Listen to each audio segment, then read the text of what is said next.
Hi, I'm Carolyn Clark. I'm a musician and I work with Staten Island Philharmonic and Viva Voce Chamber Ensemble. You may not be surprised to hear that music is what got me through the adversity of the pandemic.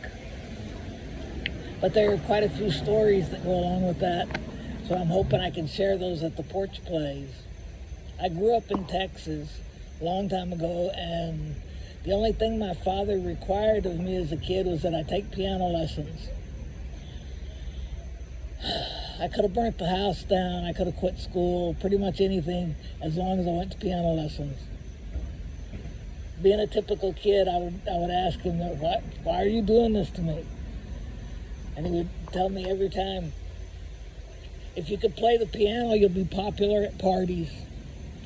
Which, not really so much, but anyway, he stuck with it, and I took my lessons, and then I discovered the French horn, and I decided the French horn is what I wanted to do for the rest of my life. So as soon as I graduated from college in Houston, I moved to New York City because that's the arts capital of the world. And that was 40 years ago, 40 years ago this month that we moved here.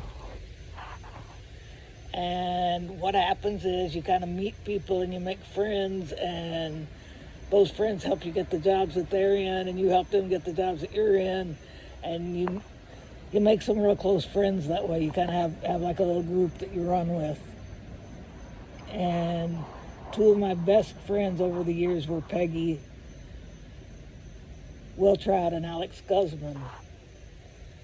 Peggy was an oboist that I met actually here in Staten Island with the Sims Band.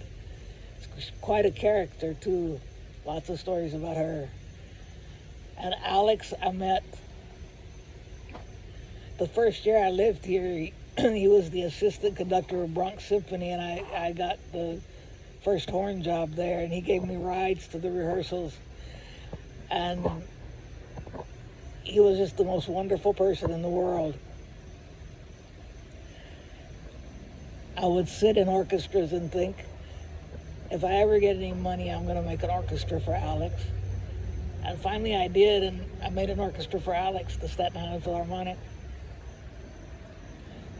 So the pandemic came, and Peggy and Alex both died, and I didn't know how I was going to make it through, but with music, I did.